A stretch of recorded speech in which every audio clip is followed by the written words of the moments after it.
You wasn't snitching when you told Greg Caden these things? You wasn't an informant for Greg Caden? And then y'all gonna sit there and do a show and talk about y'all believe the murder rap story. Nigga, you wrote it. Wrote it right. You are the goddamn author of murder rap. You the one that told Greg Caden all that shit. He came to you. You put him on the KVD. So why wouldn't you believe the murder rap story? You wrote it, nigga. All your testimony is the murder rap story. Southside killed Biggie because they didn't get their money for the retaliation for Tupac because Puffy put a hit out on Tupac and Southside was supposed to get the money and they didn't get their money, so they killed Big. All that shit came from you. No alleged necessary.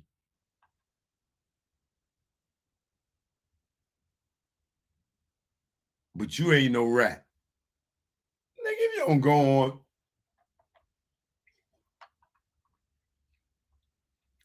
Just like Phil Carson said, this guy, did you really mad this guy choked? No joke. He must know a lot. Yeah, I do.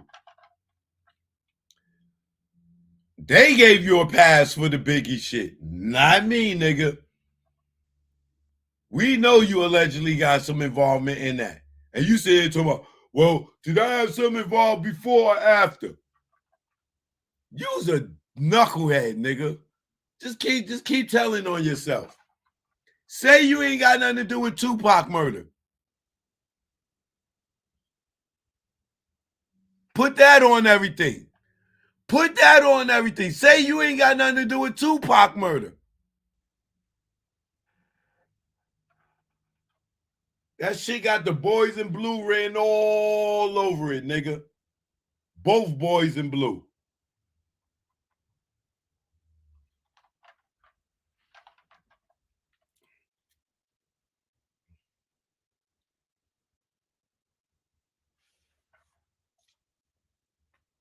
You, Mob James, Keefy D is gang, nigga.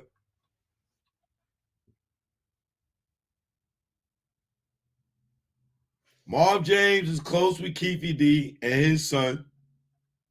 You and Keefy D is close. You and Mob James is close. All three of y'all niggas is close. Easily for y'all to orchestrate the Orlando Anderson fake ass fight, fucking fake ass chain fucking story. Where were you when the shooting happened, pork butt? Where was Keefy D when the shooting happened? Where was Mob James when the shooting happened? And all three of y'all niggas fuck with each other today? You sitting across from Mob James doing the motherfucking interview, and Mob James talking about Keefy D's son is his nephew?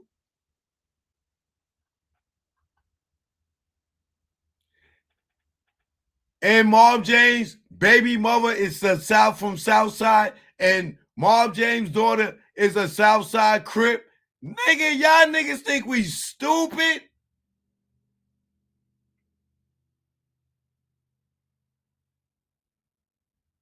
Snoop got a walkie-talkie. While y'all in Vegas, he's from the blue side.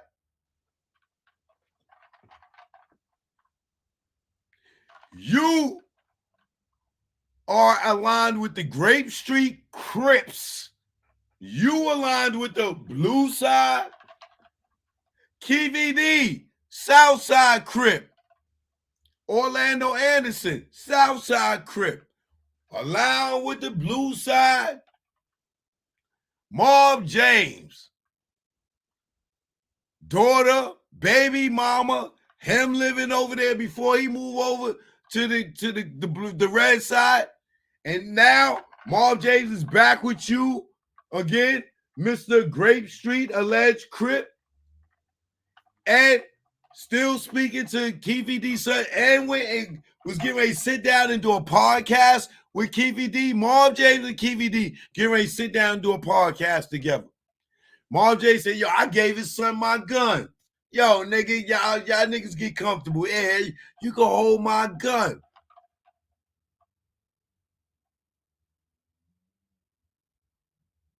And what did you say? Suge told you at the hospital that it was Southside? Oh, don't think we forgot that, nigga. I know you don't think we forgot that, nigga. You call your goddamn daddy minutes, half an hour, it don't even matter. You called your daddy immediately and said it was Southside Crips. How did you know that? Do I need to pull that up? Let's pull that up.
Let's go to this.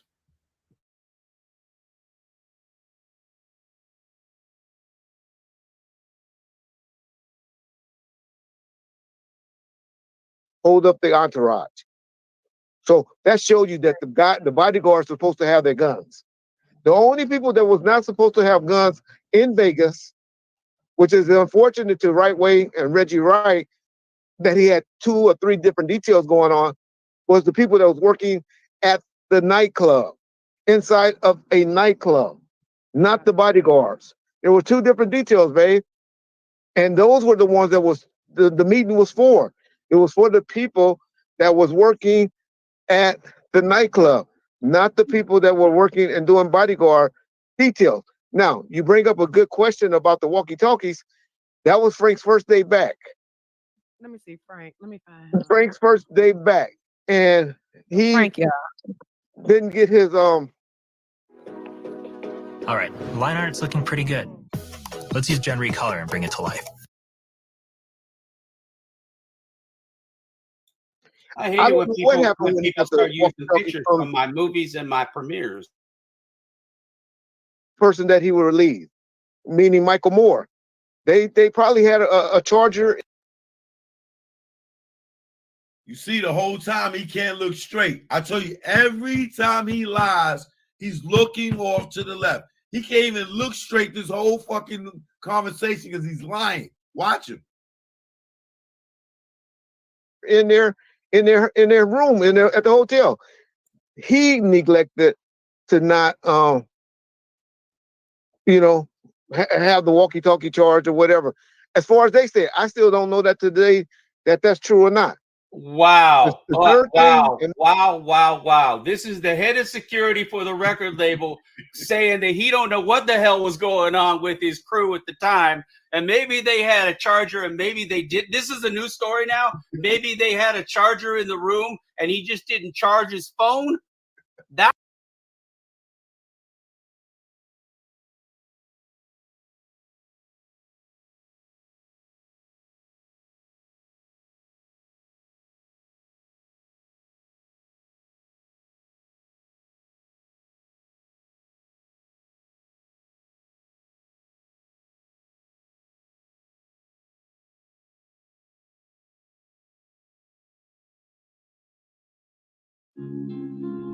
Do you have someone to share your feelings without a fear of rejection?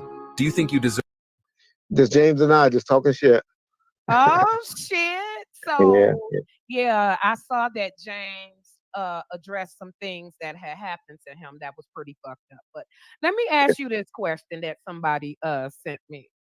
You said to Greg Kading, Southside Okay. killed Biggie in retaliation for not setting their for not selling. She jacked my question up. It was, you said Greg Kading, you told Greg Kading that Southside killed Biggie in retaliation for Tupac. Because they didn't get their money for the hit on Tupac. So was it a hit or was it retaliation from him getting jumped?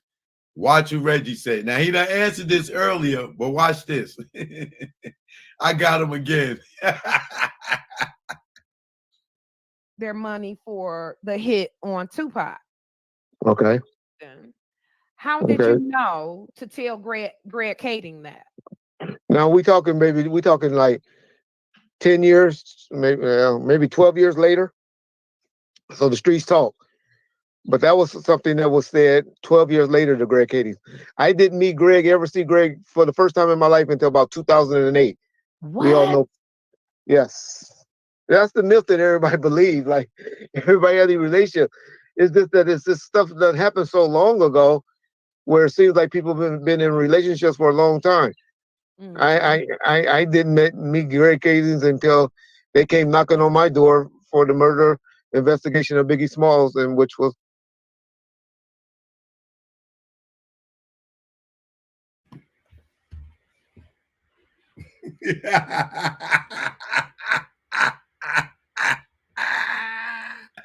Was I right, y'all? I didn't meet Greg Kading till they came to knock on my door for the murder of Biggie Smalls, which means that he was what, y'all? A suspect, choke. A person of interest, choke. Thank you. Thank you. Thank you. Thank you. So Phil Carson and Don, they dropped the ball last night. It's okay. I'm going to say Phil dropped the ball because Don got kicked out. Y'all heard it. Let me bring it back. How did you know to tell Greg Kading that? Now we talking like 10 years, maybe 12 years later. So the streets talk. But that was something that was said 12 years later to Greg Kading. I didn't ever see Greg for the first time in my life until about 2008. What? We all know. Yes. That's the myth that everybody believes. Like everybody had a relationship. It's just that it's this stuff that happened so long ago where it seems like people have been in relationships for a long time. I didn't meet Greg Kading until they came knocking on my door for the murder investigation of Biggie Smalls, and which was Bingo! Bingo! What have I been telling y'all forever? RJ, can you tell them what he just said in layman's terms? Yeah, he said Greg Kading came to him over the murder of Biggie Smalls. Simple. Which makes him what? A suspect or a person of interest. Thank you. Yeah. Oh, job. He just told on his fucking self. He just told on himself. He was the suspect in the Biggie murder, and he tried to put it on Keefy D and them. And then when Ray came in and went to Keefy D said, "Motherfucker, I was there with Biggie and them that night. We was there with Biggie. Puffy gave us 3 bottles of Cristal. What are you talking? Oh, I'm sorry. It was Poochie." Well, and Greg Caden went for it. Even if we liberally interpret it, okay? Even if we liberally interpret this is my friend here. I'm gonna let you talk for a second. Go ahead. Well, even if we liberally interpret it and we say that when he said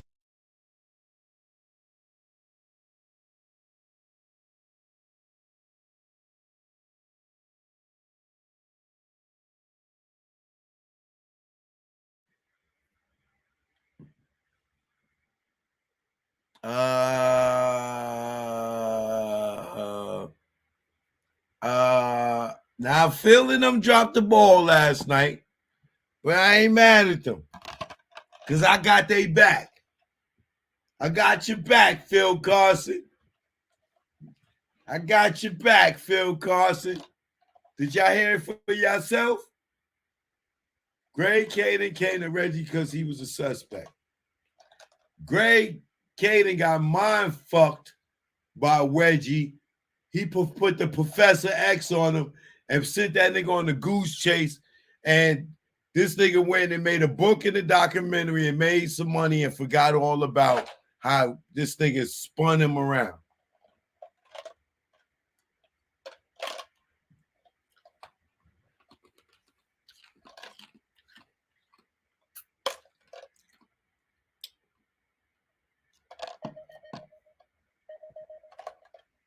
Talk to him, success. Talk to him. Talk to him. Talk to him.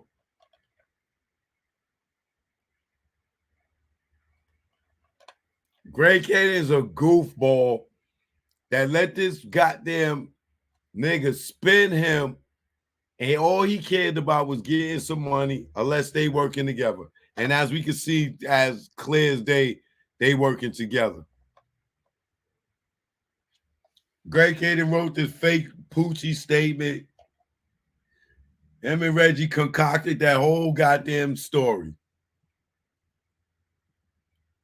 Teresa Swan and Poochie and man, get out of here.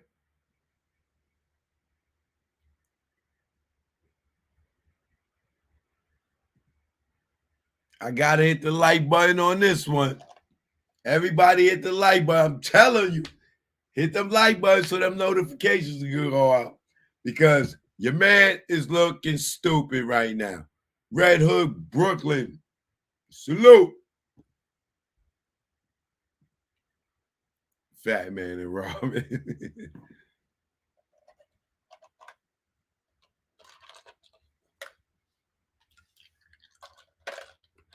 This nigga is such a rat on so many sewer levels. You snitched on my uncle Omar Bradley, B. Come on, B. Snitched on my uncle Omar Bradley. You know what I mean? All he wants is a little kickback. You went and told, ran to the feds. He's a rat, a rodent rat. Snitched on the mayor. You snitched on the mayor. Like, you a new level type of snitch. You a hood booger, street gang nigga snitch, and you snitching on the political side. Can't even bring you around my man Trump. You might snitch on him too. Rodent Rat Jr., you goddamn fucking snitch. They got mad because somebody called him a snitch when he snitched. Got the nerve to be out here calling somebody a snitch. You're a federal informant. Federal informant. Like, you ain't even snitching for the city or the state. You snitching for the feds, bro. You snitching on the next level, bro. You telling, bro.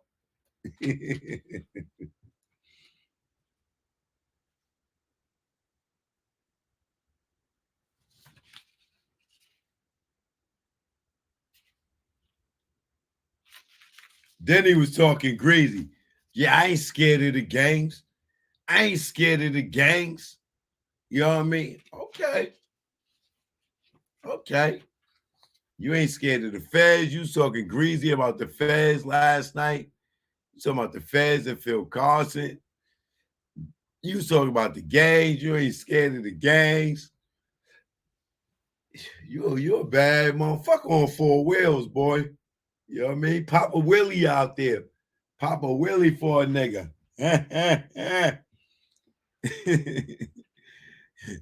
Papa Willie. Like, man. And you was mad at Dawn last night for calling you a rat. He said, yo, the only time I worked with the police is this time. But then there was this other time with the girl that I went with Vegas. Yeah, I worked with the police that time. But it was also the time that I snitched on the fires, the school fires, and then I snitched on that. Oh yeah, but then I ain't no snitch, but I even though those was snitching, I snitched on those. But I tell you, I snitched on Omar Bradley, but he deserved it. Come on, Professor X. You're trying to mind screw us, brother. You got to at least have an electric wheelchair if you're going to try to, really, get your maneuver on and, get in our heads, nigga. You got to at least have the battery-operated chair, brother. You know what I mean? I'm just saying, brother.